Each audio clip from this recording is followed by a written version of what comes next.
Welcome everyone to this discussion about the synod in the Catholic Church that is launching this weekend.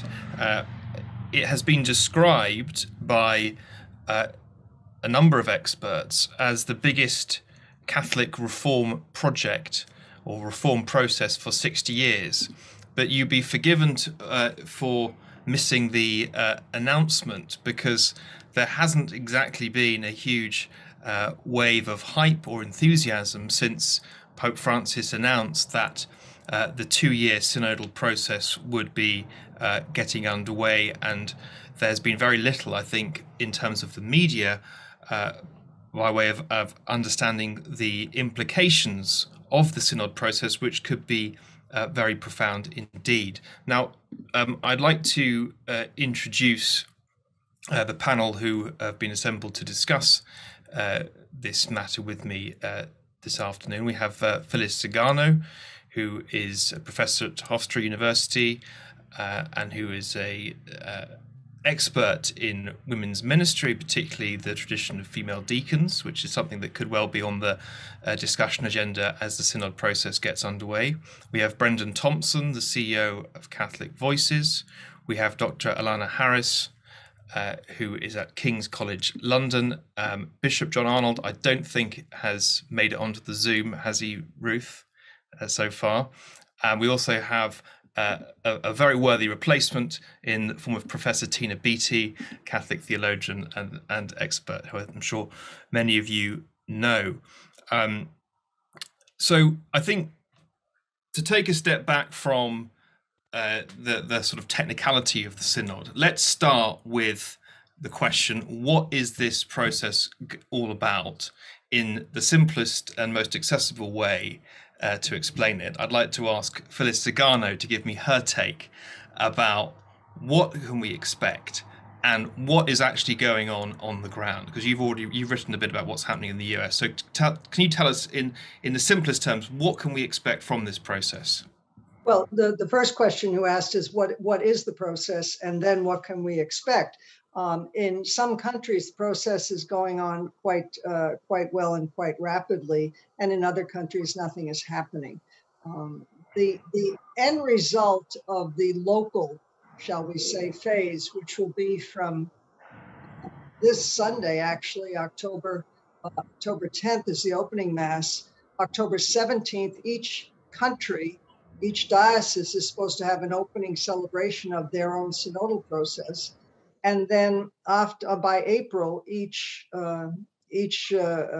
major continent, North America will be represented by the U.S. Conference of Catholic Bishops and by the Canadian Conference of Catholic Bishops, is to send a 10-page report on what they've gathered from the process. Well, what is the process? The process is for each diocese to have each parish have some kind of a discussion, and it's a discernment. It's not a political discussion. And the second part of your question is what's likely to come up. Clearly, the role of women in the church, the role of married men in the church, including married priests. And that, to me, are the two major points that will be coming up. It is not a discussion of doctrine. No one will be discussing whether Jesus was human and divine. No one will be discussing the relative understanding of the Trinity. These are doctrinal teachings, and it's been made clear that doctrine's not on the table. However, other matters, practical matters, particularly matters that are not new to the church, they're simply new to this era, such as ordaining women as deacons or ordaining married men as priests, will be on the table. So in short sense, that's it. So we're going to have an open discussion, and that's new for the Catholic Church, isn't it? Because we're used to being governed in a very hierarchical way. Would you also say that the big change here is that a different form of governance is going to potentially emerge, that a different way of being the church? Well, it could be. And again, that depends on which church you're in. If you're in the Church of Australia, very exciting things are happening down there with their plenary council, which began on Monday. In Germany, the synod has actually just ended, but then is supposed to be restarting again. In the United States, I must say, not a lot is happening. I'm told that about 50% of the bishops in the United States have even responded to the request by Rome last May to name someone to run their synodal processes. And of those, only about a third of the half have any plans at all. In terms of governance, you're running up against canon law.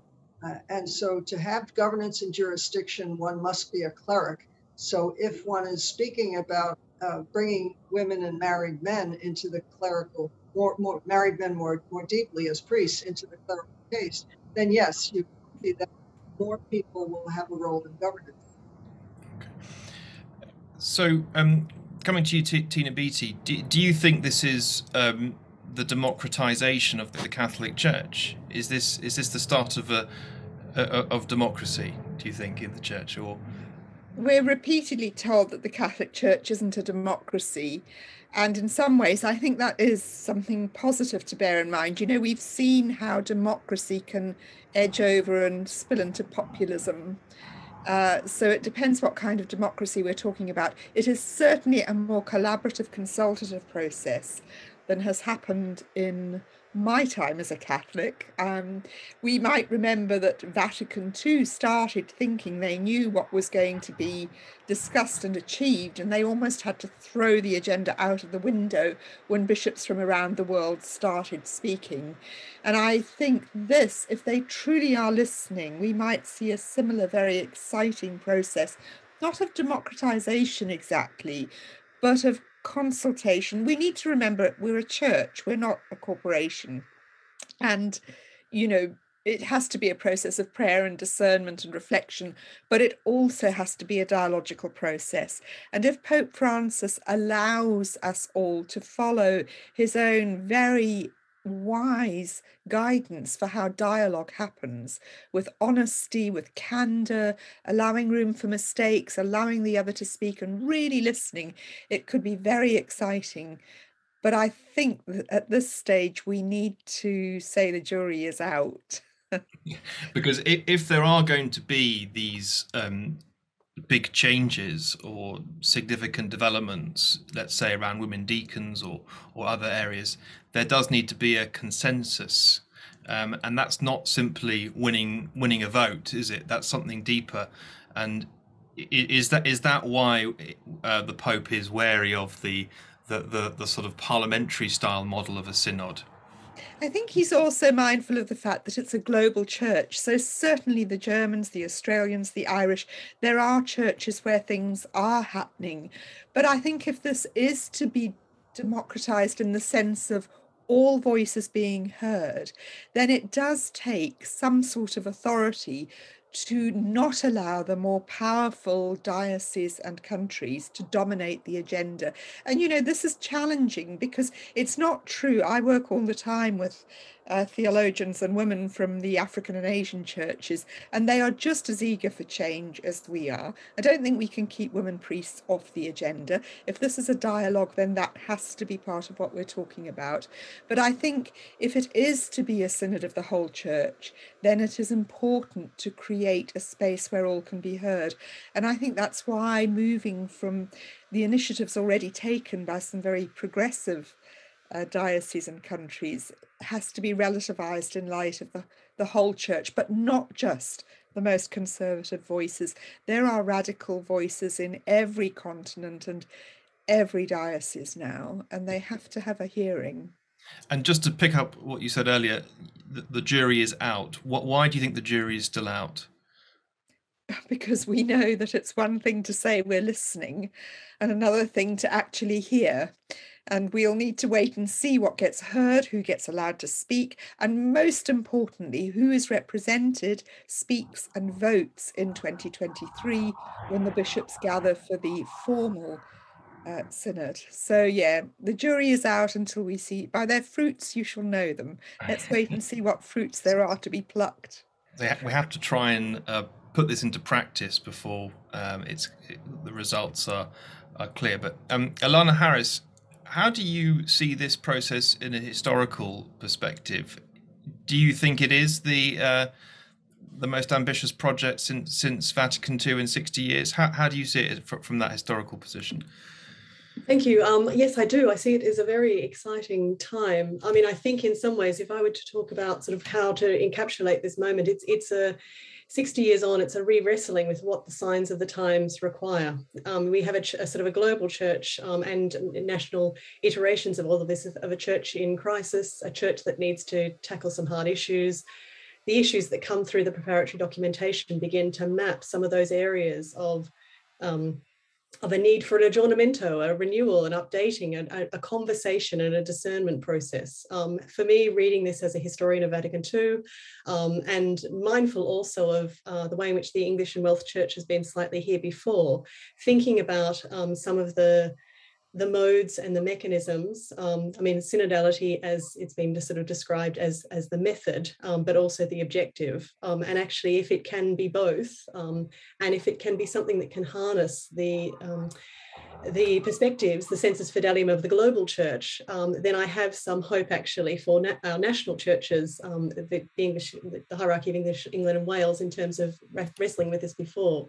Because reading this documentation, I was thinking quite a lot about the National Pastoral Congress in 1980 and the extent to which, in view of a mechanism that sought to bring in a variety of voices, sought to actually sort of involve Catholic organisations, diocesan structures, and indeed produced a number of discussion papers that then were conferenced in Liverpool in 1980, the issue of what happened sort of, from some of the recommendations coming forward from that, actually tempers some of my excitement and enthusiasm indeed for the extent to which, we have at Vatican II, they talked about opening the window to let the Spirit blow. I was struck in the documentation about opening the doors, sort of sounding against Evangelium Gaudium here. And doors and windows, either way, there needs to be reform in the body of the church. And I think there is a sort of a sense in which the hopes and joys and the griefs and anxieties of the contemporary moment mean that there's a timeliness to this process. And we've already seen grassroots initiatives in other places around the world in view of beginning to grapple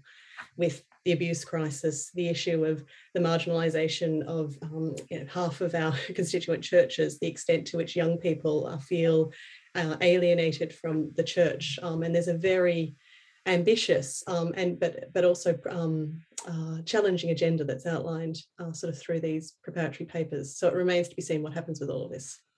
But as you say, things like this process have been tried before in the past. You mentioned something in 1980. Some people have seen these things happen, these processes start, and then don't feel very confident in the outcomes. Why is it different now, do you think? Well, I'm with Tina about sort of knowing the fruits and seeing what comes to pass. I guess the language of the documentation that talks about reaching to the peripheries, actually making this more than a process of production of documents, that talks about at a diocesan level seeking to create structures that moves this outside of institutional frameworks, and that talks about the scourge of clericalism and the rest of it, actually acknowledges vast tranches of the people of God who may not be sitting in pews and therefore need to be involved and engaged through this process. If there can be truly mechanisms to actually start to bring the perspectives of the baptized as the people of God, and indeed, from Vatican II, a new ecclesiology that talks about those who may not necessarily be doctrinally adherent on all matters as being part of the church, then we have a mechanism for actually starting to think about where the Spirit moves. Okay. Well, Brenden Thompson, you were involved with Catholic Voices, leader of Catholic Voices, which is trying to communicate what the church teaches into the media. We've seen today the terrible report coming out of France with the abuse scandal that's taken place there. Don't you feel it's time that the church has a synod to look again at how it has done things and how it can learn from the past? Do you think this synod is timely? How do you see it? Yeah, I think it's extremely timely. there's two temptations, I think, that can happen when it comes to the challenges of the church trying to, speak into the modern world, the church and modernity. And Pope Francis offers a road between those two temptations. One is to double down. If we restate our doctrines more persuasively, that's one approach. And the other approach is the synodal approach. How do we build, the themes of the synod: community, communion, participation, mission, and how do we listen when we listen authentically? So this is a process of leading with listening, and we've seen this throughout Pope Francis's pontificate. Words like accompaniment and discernment are, and hopefully by the synod process, not just buzzwords, not just slogans, but they're a general cultural change that happens within the church. I already see that within priests I'm talking to, dioceses I'm having conversations with, are having to learn to grapple with it. And for some, it's a quite nerve-wracking, or it's it's a process that's quite deeply challenging to move into this cultural shift and dynamic. It's very exciting that it's holding in that tension of the global and the local, trying to move in this. So I think it's really timely. I hope that it's not just understanding what a synod is quite helpful to know what it isn't. So if it's just about restoring credibility or governance, then it'll also be disappointing and frustrating for people. So it's quite interesting when it was, I think the original title of this webinar was Democratizing the Catholic Church. And so it's not really about democratizing so much as creating a discerning church. So, and there are various distinctions one can make, but I think that's an important one, that the jury ought to be out in a certain sense. We talked about the jury being out. It ought to be out because it's not a corporate or a political process. And I think I agree with Dr. Alana saying that it's something of the method of trying to make the church a discerning church. That's both the method and the goal. There's not a preconceived outcome. And if we come to it with particular agendas that we want to see, I think that will somewhat exclude us from the process. We have to find the grace to be able to kind of enter into this with a spirit of newness, a spirit of possibility, and a spirit of listening. Do you think, though, that there's going to be some resistance amongst people at the grassroots level? You mentioned that some clergy are a bit fearful. Are you sensing resistance, or do you think this is going to be taken up and embraced? Oh yeah, there's plenty of resistance. There's plenty of skepticism. And so people need to be converted to the idea that, that this listening matters, because I think when we listen, things change. And, people, when in parishes and you're confronted with people's experiences, and especially the experiences of those who are far away from the church, your heart, unless you're really cold, your heart is moved and you want to see things. So I think this opportunity, what I'm very excited to see potentially, is lots of opportunities and the framework being given for spiritual conversations. The Synod Preparatory documents give some quite good frameworks, because this isn't, say, spiritual skills that people are equipped with. There's a very, very rich Ignatian and Jesuit tradition that, of course, the Pope, as the kind of discerner in chief of the church, is trying to lead the church in this process. So there is a lot of skepticism. So there is a real work to do to convince people to have that conversion of heart, to come to this process with an optimism, but also a kind of healthy sense of, we might not get what we want to out of it, or there will be frustration, because when we hear other people's experiences, it can often be quite frustrating. People see things very, very differently to us. But I think within the bounds that the different processes give, there's plenty of opportunity. So how can we lean into what the potential opportunities are in this process and try and bring people along with that?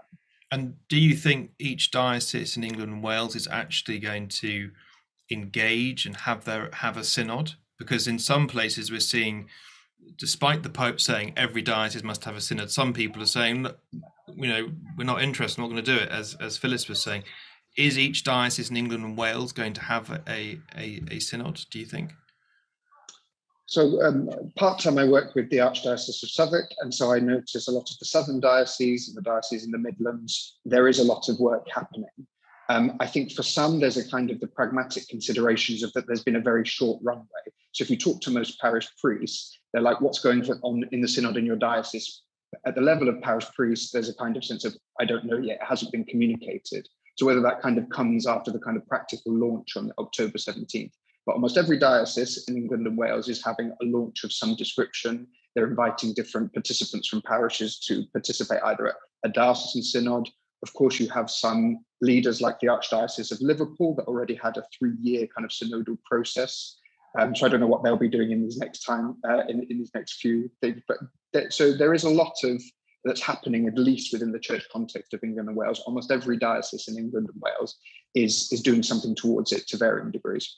Okay, well, that in itself is something new. Phyllis Zagano, how much is this synod process going to offer a barometer for how bishops across the world view Pope Francis? Because we know that although ordinary Catholics are very supportive of Francis, at the bishop level, it's a very different story.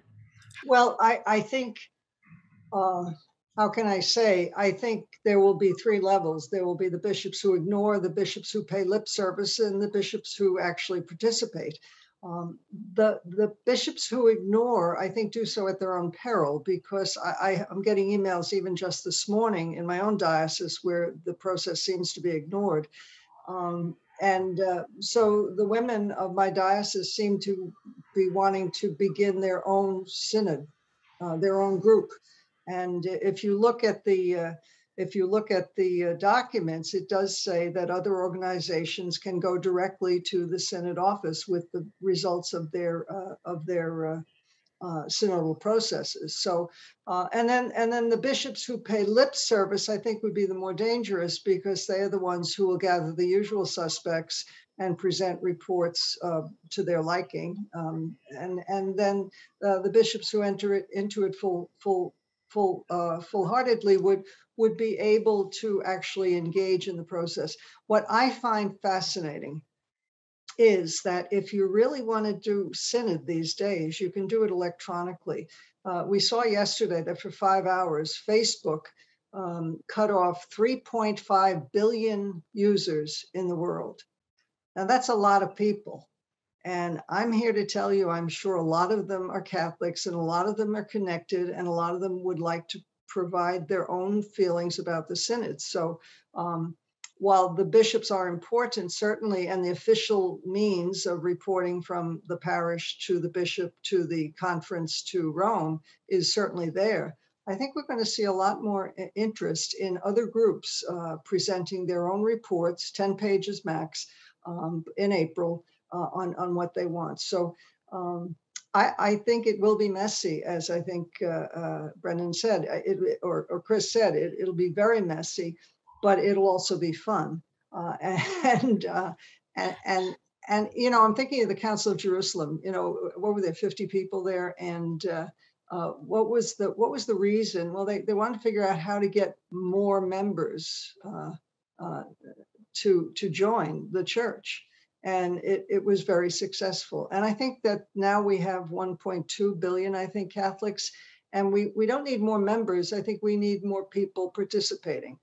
So this will give us all a chance to have our say, and it'll be messy, but it'll be fun. And on the role of women, you sat on the commission, which was gathered by Pope Francis to look at women deacons. Why do you think that this process might be a potential game changer when it comes to the recognition of women's ministry? Well, more important than what happened inside the commission meetings, I think, Chris, is the fact that for a period of 5 months, over 2 years, I lived in Casa Santa Marta. And I had volunteered to be everybody's teaching assistant on the commission. So I was there. I went to the library every day. Anybody wanted anything, I went over around the back of the Vatican. The Santa Marta is where the Pope lives. Yes. And so as a result, every day I would have breakfast, lunch, and or dinner with another cardinal or bishop from somewhere in the world. And I was able to gauge the interest among them. And I always think of the bishops of Cambodia and Thailand, with whom I had meals at one point. And they said, sure, we'd love to have women deacons. We'd love to have male deacons. We just don't have the educated population. And the fact that so many of the people coming through Santa Marta were so open and and a few of the people coming through Santa Marta were so closed to the question of women in the church. But as I think back, the cardinals and bishops who were very closed are also now over 80 and out of office. So I think this bodes well for women in the church. But I'd have to say that if the Holy Father were to make a determination that the church could restore its tradition of ordaining women as deacons, it would then be rolled out just as male deacons were rolled out after Vatican II. So it would go to Episcopal conferences who would decide if they wanted women deacons, and then individual bishops would decide on their own what they needed in their diocese, what they wanted in the diocese. So I think in the long run, we have 2 years running up to the synod, and then 2 years, it'll probably take another 2 years to come back down. I think we're looking at least 4 or 5 years before any changes are implemented at the local level regarding women. And that may be too late because every day women are just walking away. Tina Beattie, one of the key challenges for this synod is to get a sense of what the faithful believe, the census fidei, which is absolutely crucial for any Catholic reform project. Is it possible to get a coherent sense of the census fidei today, and how do you see that working? Well, the idea of the census fidei is based on the idea that it is shaped by the informed consciences of the faithful. So it's not just here comes everybody, although that is what I think James Joyce said Catholicism is, but it is about the people who are continuing to practice in prayer and learning and formation of conscience, who form the census fidei. Now, that's not just mass goers. And I think the real crisis at the moment is I've seen over the past year and a half, working very closely with women around the world during lockdown, thank goodness, by Zoom and other online methods, that far from being a falling off of the practices of faith, it's been for many of us a real deepening of the need for prayer, the need to learn to have solitude before God, the sort of Eucharistic starvation that we've had to undergo, but the ways in which there's been a real sense of something else growing in that apparently fallow space. And the women I'm in touch with, okay, there are many different kinds, and there are some who probably wouldn't say I reflect their ideas. We're a diverse church, but a huge number of women are hungry for the church not to meet us where we're at. It's a two-way thing, but for some recognition of all that women have done to keep communities together, to keep home liturgies going, to organize. I mean, to give one rather frivolous example, hashtag nuns on Twitter have been amazing about good humor and wisdom and just being there, as so many have on social media. So I think for women in the church, there is a real need to know that we're being heard, and for us to be recognized as part of the sense of the faithful. Just the odd footnote in a papal document would help to establish that women are being listened to and we are shaping the mind of the church. But I just want to add, while we talk about the issues, I've been thinking this is a two-way flow, because on the one hand, there are aspects of church teaching, and many of them are around issues of gender and sexuality in women, where many of us feel we're frustrated. There's a kind of almost a blockage in the church's capacity to move. But on other issues like the environment, number one, top of the list, refugees, poverty, the growing disaster of neoliberalism and of a lurch to the far right among many Catholics, including priests. I mean, clericalism features really strongly in the preparatory documents. I do see a will by Pope Francis and those who support him to also make us more mindful of the challenges facing us. So while I want to say listen to women, and actually you're not going to put the environmental crisis right if you don't recognise that the wisest players in this at the moment are women. Pope Francis acknowledges women economists, but at grassroots sustainable development projects around the world, it's women who are mobilizing for environmental protection. And if we don't do that, there's no point in talking about anything else. In 50 years' time, we are not going to need deacons, priests, or anyone else. We're going to need oxygen tanks to keep us alive underwater, and those are going to run out. So I'm pragmatic about how can we navigate these challenges. But when I read Laudato Si, I see women not acknowledged in any sense as agents and players, and yet I see a gendered document which treats the environment, Mother Earth, as a kind of passive female victim waiting to be rescued. And that's why I think we can't go anywhere unless we go with women, because these things all link up: attitudes to nature, attitudes to bodies, attitudes to women. These are the fundamental building blocks of the church's way of being in the world, and they all need to be carefully reconstructed to meet the challenges of our times in a post-COVID world. And I think what you're touching on there is that this synod process is not just about the church being run by a different kind of committee. This is about ensuring the church is outward looking, but also trying to overcome polarization. And I saw in the preparatory document that one of the aims of this process is to try and give the church a role in helping to regenerate democracy by just starting with a listening process. Do you think that's something that that the church can play a part in?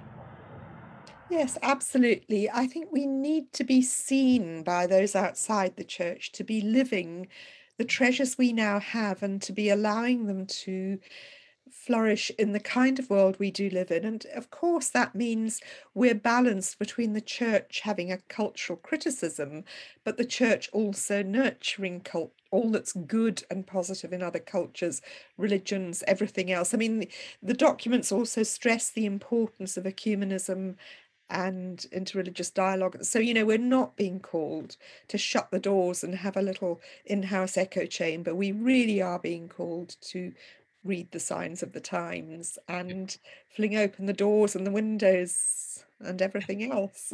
And on the ecumenical point, Alana Harris, the document from the Synod Office said that the consultation must include not just Catholics, but all Christians, and in fact anyone. It should be everyone, which is kind of extraordinary and new.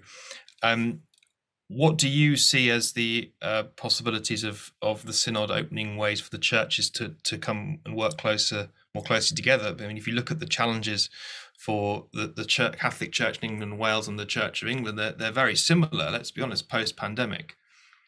Absolutely, and I was very struck reading the preparatory documents exactly sort of with that element of a sort of a reanimated ecumenical agenda, sort of a refreshing actually of some of that, and we see that through the happenings in the Vatican sort of the last day or so around Laudato Si and thinking about basically intergenerational justice and the environment and the importance of that as an ecumenical agenda. In fact, beyond sort of the Christian churches, it's a world agenda, and it's reminding me of elements of the documents at the Second Vatican Council that talk about an appeal to all people of goodwill.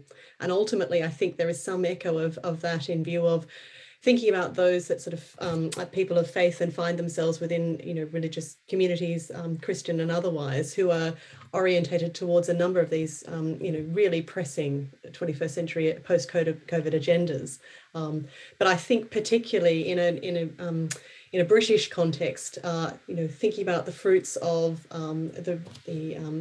the sisterly relationship between the Church of England and the Catholic Church, and how that sort of over decades has generated a number of documents. But actually now there's something of a new manifesto, a new program in view of thinking about some of the ways in which we can work together, and people are working together on the ground, thinking about the work around food banks and particularly sort of around the climate emergency. So I see it as that's a very exciting and really hopeful and promising element of the agenda, but it again requires a will to be able to actually think about that discernment process. And as someone who is formed in Ignatian tradition, and actually works as a historian of lived religion, that notion of kind of an everyday synodality that comes through the documents, and the fact that that means you are moving towards a notion of the church as an inverted pyramid, a church that actually is looking towards the grassroots, to actually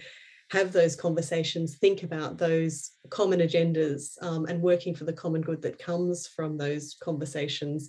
That absolutely, in an English and Welsh hierarchical setting, a British setting, needs to sort of encompass, our other brothers and sisters in Christ. So, a synod in England and Wales, a Catholic synod, could work with, say, the General Synod or a synod from the Church of England? Well, it could. I mean, I'm probably not sort of collapsing one into the other, but actually thinking about perhaps some shared discernment agendas that actually could cross-fertilize very successfully. And I mean, and that actually is a marker of where the ecumenical movement has come from, thinking about Liverpool in 1980, in that was very much a process that involved the church in England and Wales. But I think now, in sort of through the 90s and from Cardinal Hume onwards, the extent to which we can start to tackle these sort of agendas together and think about sort of collective mechanisms, is a very fruitful sort of line of opportunity. Now, when you look at what's happened so far with synodal processes, reform processes, the two obvious examples are the one in Germany and the one in Australia. So Germany has taken on head-on the big disputed questions in the Catholic Church, questions about power, sexuality, women's ministry. And as a result of that, it has faced furious opposition from parts of the US and a lot of caution in Rome. If you look at the Australian process, it's tried to tie itself more closely to Rome. So it's a plenary council, and therefore all its recommendations will be signed off by Rome. So I want to ask the panel, and maybe starting with Brenden, which is the way to go? Should you take on the tough questions, or should you go for a more cautious approach and say, well, let's maybe look at the questions around the pandemic, social questions, and leave the difficult stuff, just leave that to one side? Yeah, I wouldn't say I'd have a clear answer, but certainly the principle is there is no dialogue without common ground. So it's interesting if you think of, I'd heard about a process that was happening in a diocese, I can't remember where, but the conversation happened something along the lines of this, as the bishop or whoever was leading it said, the church teaches that. And the response or the listening process raised the fact someone else saying, well, okay, does the church teach that, or do I believe the church teaches that? And that's interesting, because if everything's up for grabs, then it's very difficult to get momentum. But then if it's an ossified process in which we clearly want to keep things right between the boundaries, so it's a very, very difficult tension. Sometimes Pope Francis is called the kind of the Pope of polarities, of tensions, like the peripheries and the center. He's grappling with these tensions. So certainly I don't have an easy way of navigating out of this, but certainly reflecting on that seems to be the central question of the synod. Given that we are a synodal church, in what ways can we continue to journey together? So it seems to say the common ground is, in what ways are we already to kind of recognize the fruits of synodality or journeying together that already exist at the local level. So that will be one of the tensions, and this is the expectations that in a sense have to be delineated by the episcopal conferences and the documents that they're putting out, by the individual bishops. They're given a way of framing what that common ground looks like through the themes, so through communication, participation, and mission. But yeah, it's a tension, and I don't think it's a tension we should try to easily navigate, or because that's part of I guess the process, isn't it? So it is a central question. So I guess I would just phrase it like that we need some sort of common ground for a dialogue to be, but what that common ground looks like, I guess, is part of what will be raised by these spiritual conversations that are happening across the world. Yeah. So, I mean, Tina, if you take, the questions of ordination of women as priests, not as deacons, but as priests, that is an issue which, if you go too hard on that, you're going to see a potential split. So where do you what do you think is the way here? Should you focus on what can unite the church, and then after getting the consensus go on to the difficult things, or do you have to face the difficult things head on? We don't know what can unite the church until we've had a dialogue.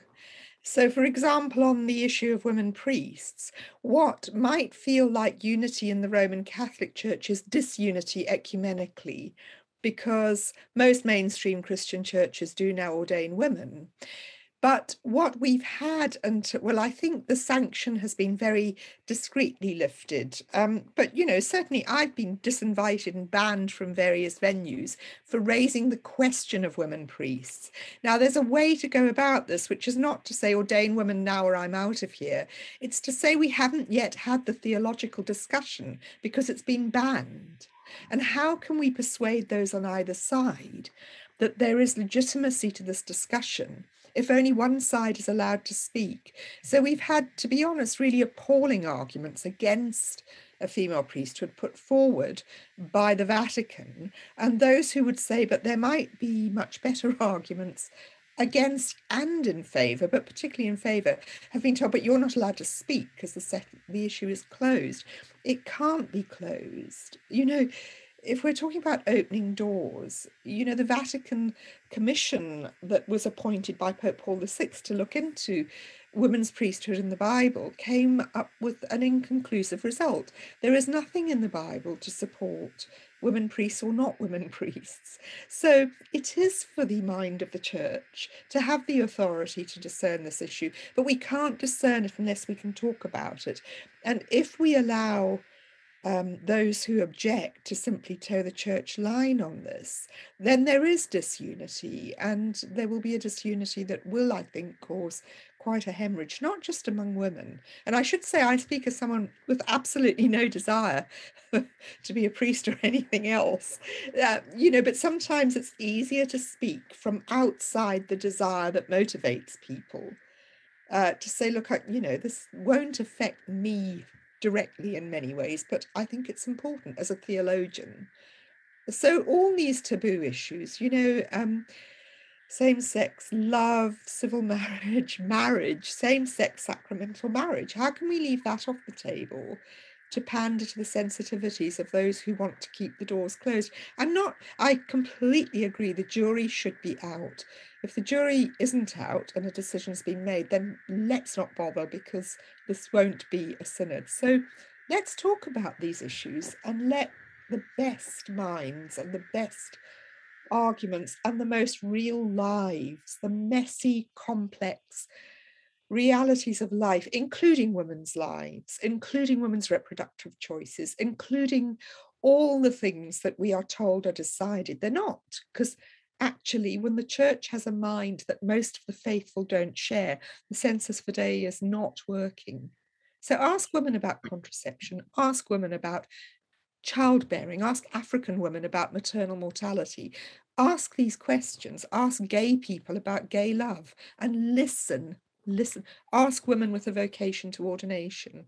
That's what it means for the jury to be out. And sometimes the process is as important as the outcome. But Phyllis, on the politics of this and on what is actually possible, how do you see the best approach? Should it be address these difficult questions head on, or try and perhaps get a consensus around what the church must do to respond to the poverty crisis due to the pandemic first? Well, if I can take door number C, all of the above, because no matter what you ask, these issues will come up. When Dr. Harris was speaking, I was thinking of ecumenical discussion with the Orthodox in the United States, particularly, who are very active in terms of women deacons, but also who have a lot to explain to us about divorce and remarriage. Because at least in Greek Orthodoxy and others, we have an understanding that these difficulties that arise in families are dealt with differently. Now, Now, having said that, if you go to a dialogue with the Orthodox, you will not be able to have much discussion about women priests. And so I think it depends on, as I said, door number C, all of the above. We will be discussing, if everyone can participate, then every issue will come up. And I think at a certain point, and this has been said, doctrinal issues will not be discussed, but the question is, what is a doctrinal issue? And as I said earlier, we won't be discussing the humanity and divinity of Jesus, nor will we be discussing the Trinity. But whether other issues such as these that have been described by Tina, by Dr. Beattie, are doctrinal or are somehow fenced in by merely ecclesiastical laws, that is the initial discussion to find out where the issue falls and what can be done about it. And then if something can be done about it, and you will find, I'm sure, in Rome that there will be many claims that things are doctrinal, which I think in some instances simply are not. I was told by a CDF official that women cannot be ordained because women cannot image Christ. And that happens to be heretical. So how can we understand if we're stuck with a curia that really does not see women as made in the image and likeness of God? This is more than a cultural problem, if that is the case. And if women are not made in the image and likeness of God, then why would anyone in the curia listen to them? And the fact of the matter is, in many cases, they don't. And given your time in Santa Marta in the Pope's home, how do you think he's going to approach this this process? I don't think he's afraid of anything. He is happy is too strong a word. I think he's very interested in finding out how he's known to have said the periphery is the center. How do the people who are not necessarily in the front pew, maybe not even in the back pew, maybe outside on the steps smoking during the Mass, what do these people think about the whatever the issue is, whether it's about contraception, whether it's about women in as clergy, whether it's about climate change? I think that what Dr. Beattie said was most important, that all of these issues redound to the intelligence and activity of women. Because it is women who are in the food banks. It is women who are leading the ecological concerns. It is women, for the most part, who are holding up the ramparts of every church, every parish, every diocese. And in my informal survey, I'm not a sociologist, I can tell you that when I have located someone who is running the synodal process in a diocese, it's in her diocese because it's women's work to actually do these synodal discussions.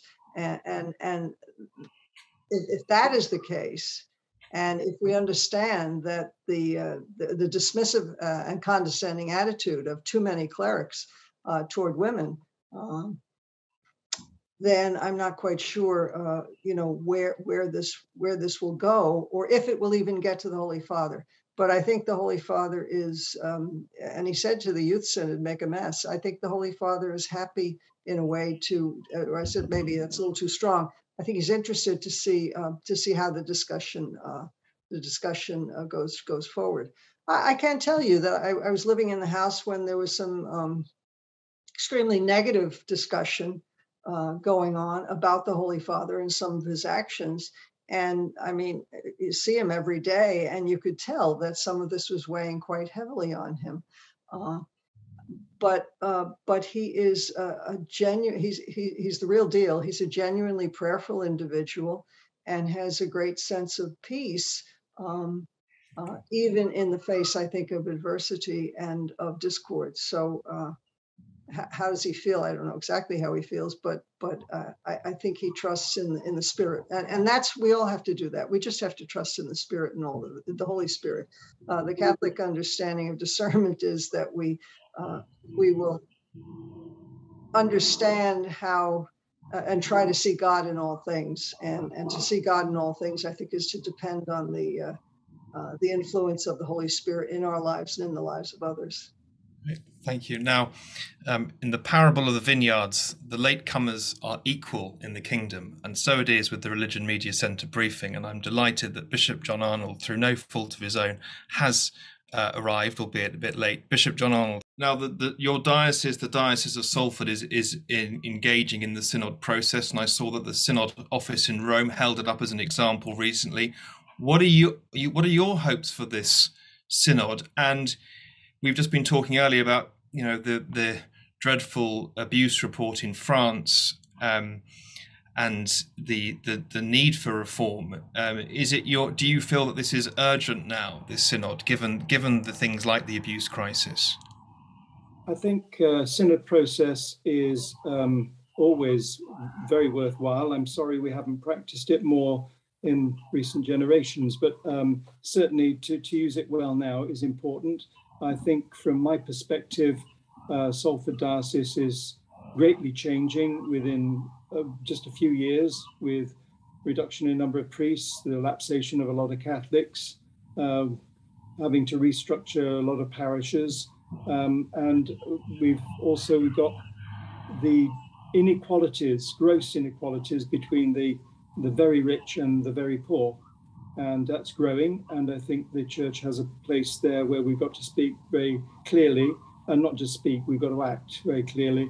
And I hope that the synod will be a really good time for that prayerful listening and that discernment that Pope Francis wants us to engage in, because I think we can find better solutions for the future and for the problems of today.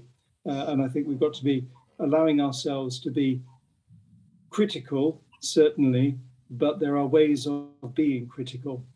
You can be critical in quite a positive way that doesn't reject people or denounce them or, place them out of the room. I think discernment is the way forward, and we can probably discover some very good and powerful ways of proceeding in the future. So it sounds like you see the synod process as helping the diocese that you lead respond to what's going on in wider society, in responding to the poverty crisis and inequality. Where do you stand, though, on the synod raising some of those contentious questions inside the church that we've seen raised by the German synod and others? Where do you see that tension? Do you think it's better just to focus on the response to social questions, or do you see the need to face up some of these disputed questions, say around the role of women and sexuality, etc.? Well, I think we're going to have the questions posed to us, and those people who want to answer and engage will do so. And I don't want to set an agenda for the synod. It's an open invitation to everybody, as Pope Francis says, for us to discover our church and our future. And whoever needs to speak up and feels, I hope, in a sense of prayer, that it's right to speak in the way that they do, and I hope they could be positive. Then I wouldn't want to choose an agenda at all. I think we've got to leave it to the Spirit to guide those people who need to speak.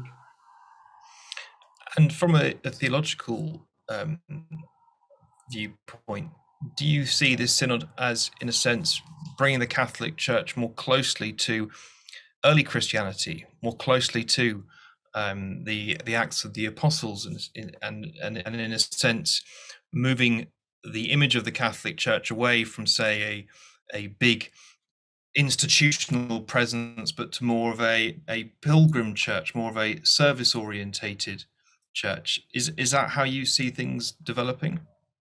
Well, I don't think there's any point going back to the Acts of the Apostles, because that was 20 centuries ago and we live in very different times. What we've got to go back to is the gospel values and interpret them in the time in which we live, which is a fast changing world, which is very secular. And we've got to discover how those gospel values apply to the problems and the good things of our present generation. So going back is not the answer. Right. Archbishop Paul Gallagher said on television not so long ago, the church is always in need of reform, and I believe that, but it must be reforming within the context in which we now are, which may mean that some things from the apostolic generation should apply more relevantly to us now, but also we've got to gauge where the gospel needs to be in our thinking today in the 21st century, with climate change, with a pandemic, with migration, with modern slavery, with the growing inequality, the rich get richer, the poor get poorer. This is where the gospel must be interpreted today, and we've got to act on it. And final question, what would you say to those in the church who are fearful of this process, or who are going to try and ignore it or even oppose it? What would your message be to them? Well, I think the spirit is rather stronger than a few people's opinion about a synod. And if we're asking the spirit to guide us in this, I'm sure that the spirit will do so. And to discount it now is, I think it would be a great shame. There's a wonderful opportunity here and we should embrace it. Well, thank you very much, and sorry we couldn't talk for longer there, but we are at the end of the hour. I want to thank all the panel for taking part, sharing their insights. It's been a really fascinating discussion. I hope that everyone on the call who is maybe new to this synodal process will take an interest. As I say, it's launching this weekend in Rome by Pope Francis, and then in every diocese in the world a week later. So watch this space, because big things are happening. Thank you very much for taking part in this briefing.